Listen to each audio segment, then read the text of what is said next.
So first of all, I'd like to thank to be invited here in this webinar. I'm very honored. Menghadiri webinar ini, saya merasa sangat terhormat. My presentation in Bahasa Indonesia.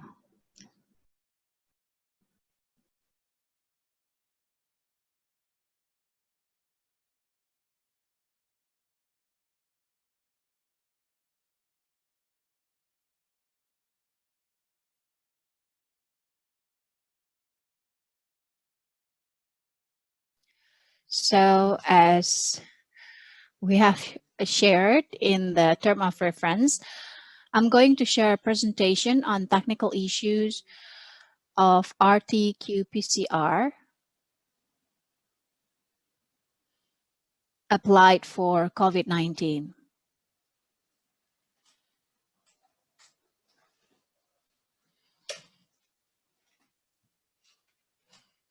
So I think from the beginning, starting from sampling, it will influence the result of PCR testing of patient with COVID-19 from the swab test, and the method of testing will influence the result. So the specimen collection mostly collected from nasopharynx swab and oropharynx swab, and if possible, we collect the specimen from sputum, if possible, for those with productive cough. And the way of nasopharyngeal swab, as you can see in the next slide, and I also have a sample of pharyngeal swab, but I'm not going to play it here. But basically, the swab should be a synthetic fiber. Use only synthetic fiber with plastic shafts, and we are not recommending using wood shaft. And after we collect the sample, insert the swab into the nostril or the nasopharyngeal and let it stay for a while to absorb secretions, and then swab both nasopharyngeal areas with the same swab and then cut it. And for the sample from oropharynx, we can take it like in the picture to swab the posterior pharynx and avoiding touch the tongue or the teeth or the gum, and it can also insert it to the same VTM or the other area. So this is, if needed, you can check the video yourself since we have limited time. So I'm not going to play this video from YouTube on how the method of nasopharyngeal and oropharynx swabs. And after the specimen collected, we will put it in the container for safety delivery. So this is important because at the beginning of sample collection, when we open the packet, sometimes it's not very representative. So after we put it in the PTM tube, ensure that it is sealed properly and packaged properly with wrap, and then with the 2 layers of wrap, and before that the specimen can be covered with tissue paper as well to absorb any leakage. And if with several samples, each sample should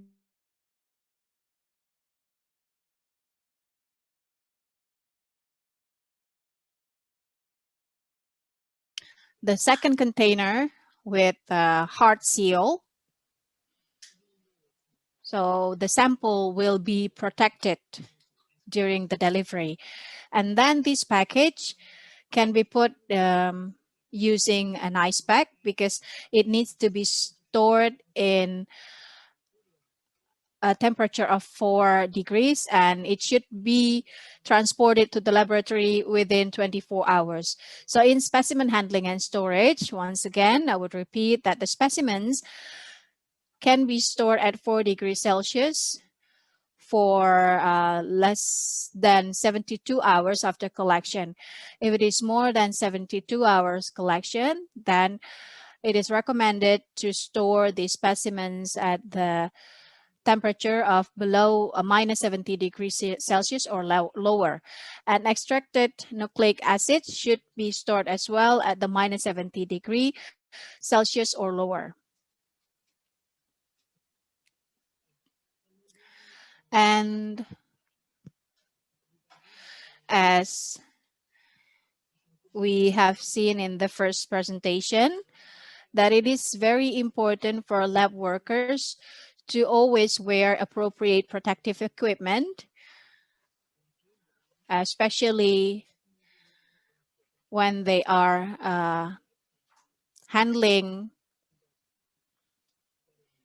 specimens with a potential aerosol spread, or if they are using biological safety cabinet class 2, they need to ensure a proper or appropriate protective equipment so the lab workers would not be infected. This is what we are doing in our laboratory. The RNA extraction in BSL-3 is conducted in BSL-3. And when we are extracting the RNA, the sample that is infectious will be processed in this area, and then after extraction, then the sample will be considered as safer. And everything is conducted in BSL-3 facilities. And when we are handling the sample, we always apply assay controls that we run concurrently with all test samples. We have PTC, positive template control, with expected CT value range. We also apply negative template control during the RT-PCR. We also have a target of human gene to ensure the sample, and this should be positive to confirm that the sample is taking properly. The quality indicators for COVID-19 should be conducted with routine monitoring on the whole testing process and using data so to understand and rapidly address errors and to take accurate and to take action to enable accurate, reliable, and timely results.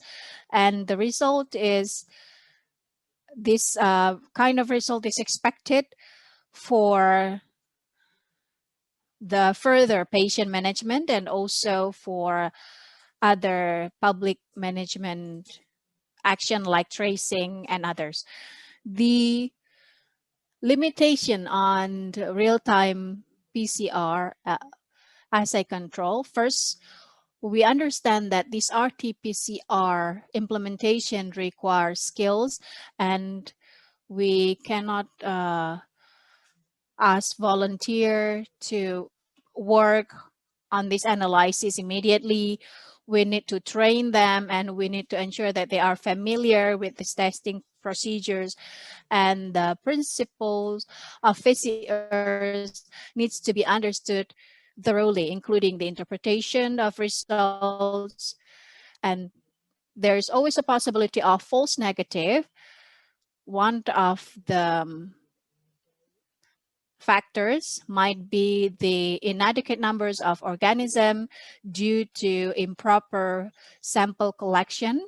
False positive could happen as well due to contamination of specimen. As we all know, the virus with RNA genome are unstable genetically, and they can mutate easily. At the beginning of the outbreaks of COVID-19, we have designed primers to amplify this specific area of the genome SARS-CoV-2, but we we understand after a couple of months there might be a mutation in different area where the primers and probes are attached. So the target sequence might be mismatched with the primers, and it might cause a false negative and diminish the assay performance. And lately, this possibility has been exposed.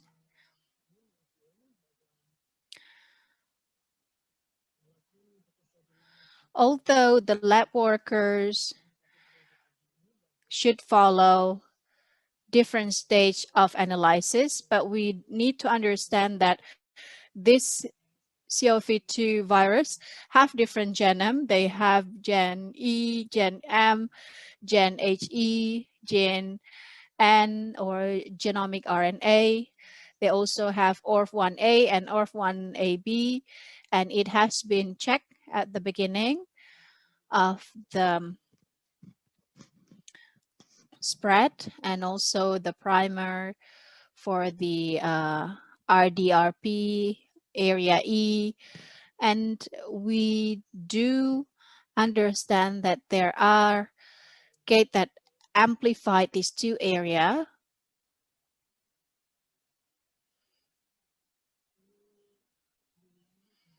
This is when two target has been amplified at the same time. As we see the area N, area F, AM, and this is the human gene that should be amplified at the same time, and it should show positive result because it will prove that the sample has been collected properly, although the target of SARS-CoV-2 is negative, but this human gene should bisa terjadi. Misalnya ada 3 target, ketiganya positif. Nah, itu all three are positive, then the result interpretation confirmed, dan bila hanya 1 atau 2 di antara 3, maka harus dipastikan dulu hasilnya, namun RP-nya ini harus positif. Dan kalaupun dinyatakan negatif, semua negatif target, tapi RP-nya tetap harus positif. Dan kalau RP negatif berarti ini invalid result. Ini yang kami lakukan di lab kami untuk uji accuracy, jadi prosedur verifikasi. Di sini tiap kali running 96 well, kita selalu mengosongkan 8 atau menggunakan 8 well untuk 2 kontrol negatif dan 6 kontrol positif, di mana dari 6 itu 2 dengan viral load atau dengan CT yang tinggi atau viral load yang rendah, 2 dengan CT yang menengah, dan 2 dengan CT yang rendah atau viral load yang tinggi. Nah, ini kami mempunyai kontrol berupa sintetik RNA yang sudah ada copy number-nya, sehingga kami membuat kontrol positif ini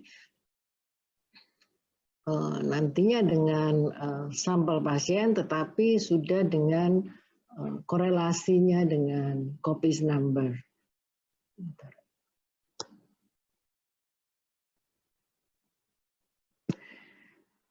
Jadi kalau ini adalah kontrol negatif yang hijau, kemudian misalnya contoh di sini untuk sampel di F3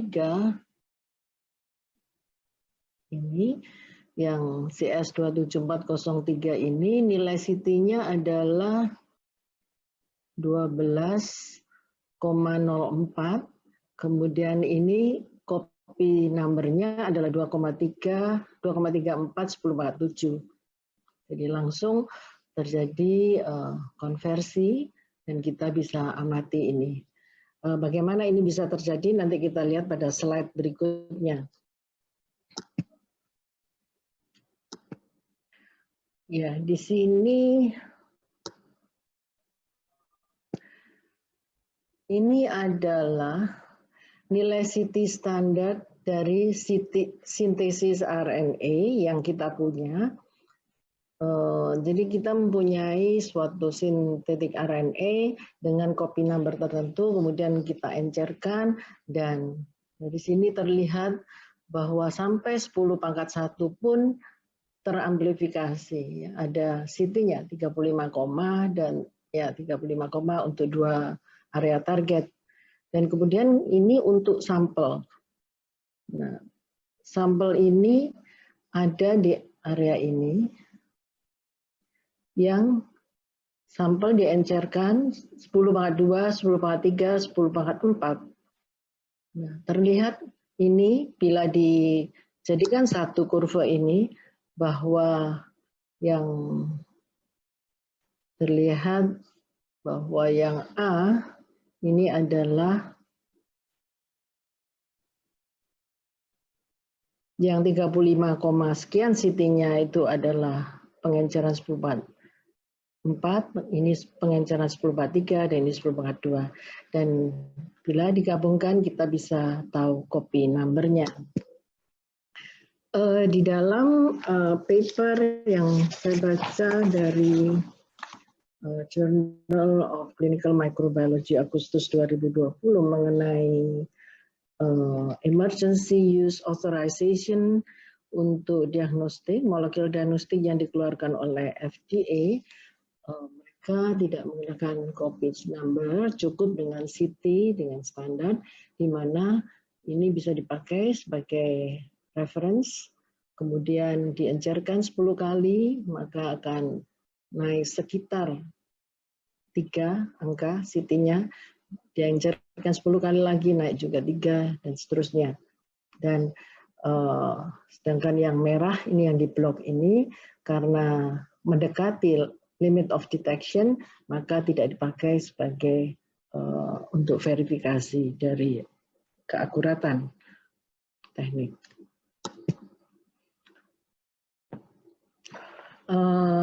Faktor apa aja yang bisa mempengaruhi hasil, dan dapatkah terjadi false negatif? False negatif bisa terjadi karena bila pasien memang mengidap penyakit tetapi hasil yang keluar adalah negatif yang mestinya positif. Hal ini bisa terjadi karena misalnya level dari viral RNA yang didapat itu lebih rendah dari limit of detection. Kemudian juga spesimen, kualitas dari spesimen juga harus bagus agar tidak terjadi false negatif.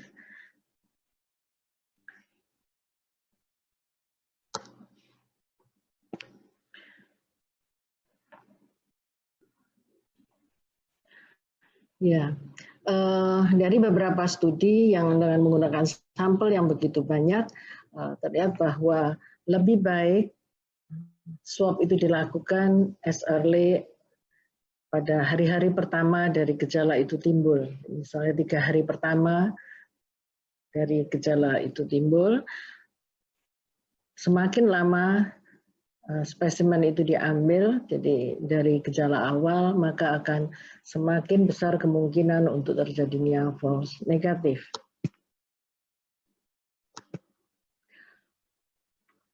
Kapan, jadi tadi sudah saya sampaikan, kapan seorang pasien itu akan bisa didapatkan viral load SARS-CoV-2 yang tertinggi dan diambil dari mana. Studi dari 9 rumah sakit didapatkan bahwa dari ribuan sampel didapatkan bahwa di antara nasopharynx dan oropharyngeal swabs di 5 hari pertama itu merupakan akan didapatkan jumlah virus yang terbanyak. Dan nasopharyngeal swab itu akan lebih bisa didapatkan virus lebih banyak daripada oropharyngeal swab. Dalam penelitian ini tidak melihat timing, tetapi hasilnya seperti itu.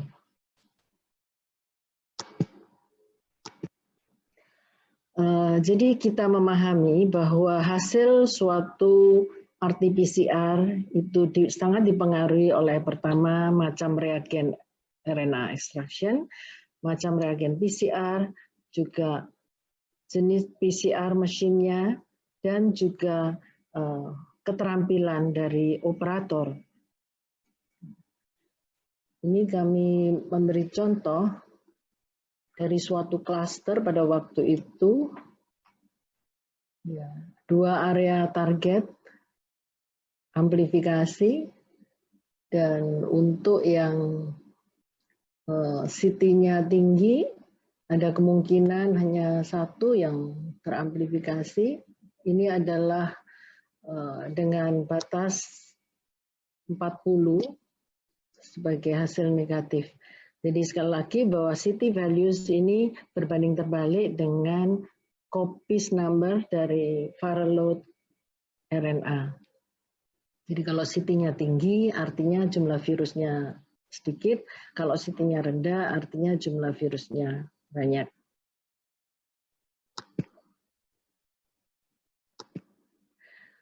Ini hasil pengamatan kami membandingkan dua macam mesin PCR dan 5 macam reagen PCR. Jadi ini mesin PCR AB, 5 macam reagen PCR, yang 2 bukan multiplex, yang 3 multiplex, dan dilakukan oleh operator yang sama, dilakukan reagen ekstraksi yang sama, dan kemudian ini pengenceran dari kontrol, dari sampel pasien. Nah, maka terlihat di sini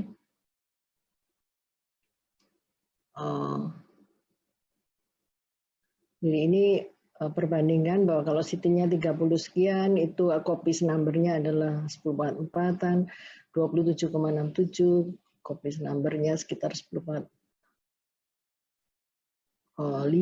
dan seterusnya. Jadi terlihat di sini bahwa bila jumlah virusnya banyak, pengencerannya sedikit, maka semua kombinasi mesin dan reagen ini positif hasilnya.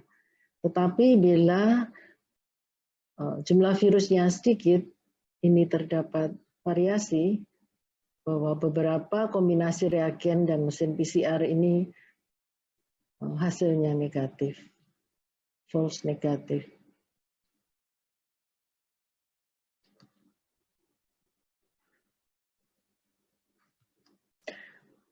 Nah, dari pengamatan kami pada mayoritas asymptomatic carrier atau OTG, orang tanpa gejala, banyak yang titer virusnya rendah atau CT-nya tinggi. Nah, dengan begitu ada kemungkinan bahwa mungkin pemeriksaan di lab A hasilnya positif, di lab B keluar hasilnya negatif. Jadi kalau apalagi bila dilakukan di hari yang tidak sama, kemudian juga reagennya tidak sama, mesinnya tidak sama, jadi bisa terjadi hasil yang tidak sama. Apalagi hal ini bila dimanfaatkan untuk tracing, maka bisa terjadi discrepancy. Sedikit kami mengulas tentang Emergency Use Authorization EUA yang dikeluarkan oleh FDA untuk molecular diagnostics untuk SARS-CoV-2 ini. Jadi biasanya FDA itu mengeluarkan approve untuk in vitro diagnostic use. Tapi kriterianya tentu sangat ketat. Nah, bila hal ini yang terjadi diaplikasikan untuk pemeriksaan kit diagnostik PCR dari SARS-CoV-2, maka ini akan menghambat beberapa hal. Jadi kami masih ingat pada awal-awal dulu di Amerika waktu itu semua sampel tersentralisir di CDC. Nah, tentunya dengan bertambah banyaknya kasus, hal ini tidak mungkin. Untuk itu dikeluarkan solusi dengan mengeluarkan emergency use authorization yang mana ini lebih longgar kriterianya dibandingkan IVD. Dengan demikian maka menjadi lebih longgar dan ini baik untuk companies juga berani untuk mengeluarkan kitnya, kemudian juga laboratorium juga lebih berani untuk melakukan pemeriksaan. Demikian juga pemeriksaan-pemeriksaan lain terkait dan juga para peneliti. Prof. Maria mengingatkan waktunya kurang 5 menit lagi ya, Prof. Itu ya. Jadi baik, terima kasih. Jadi ini dalam kondisi public health emergency, hal ini bisa dikeluarkan, EUA. Nah ini mungkin bisa sebagai pertimbangan bagi authority yang ada di Indonesia, misalnya untuk produk dalam negeri, kit dalam negeri, ataupun untuk hasil para peneliti yang mungkin tidak seketat kriteria yang biasa diterapkan. Oke, saya akan ini.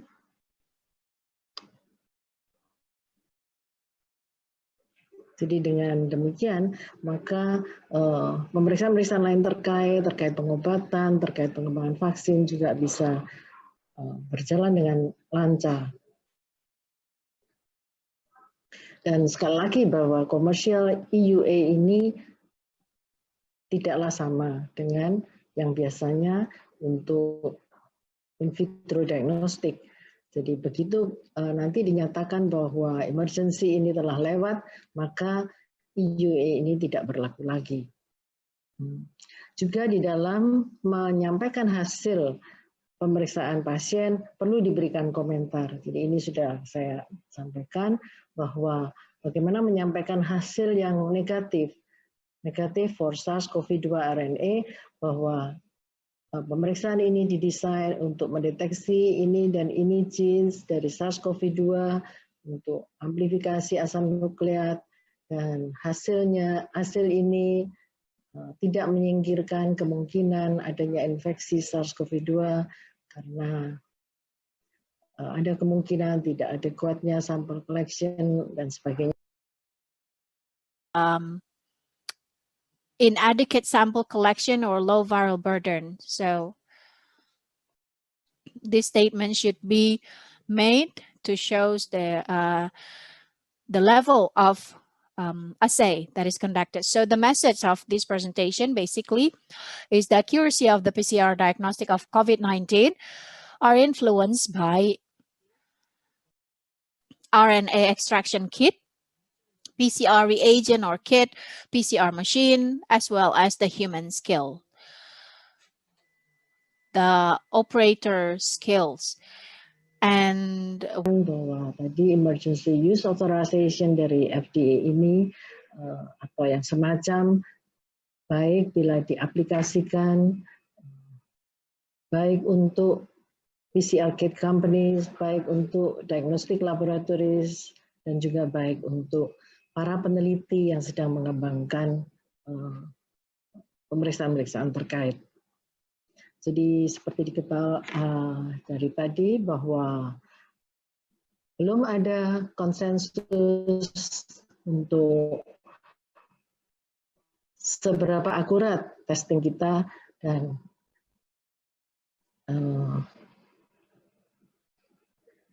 juga kapan adanya asymptomatic carriers, juga kapan virus itu masih terus shedding ataukah sudah tidak, virus yang hidup sudah tidak dengan CT yang sekian dan sebagainya, maka masih ada perjalanan panjang ke depan untuk kita belajar dan kita pelajari.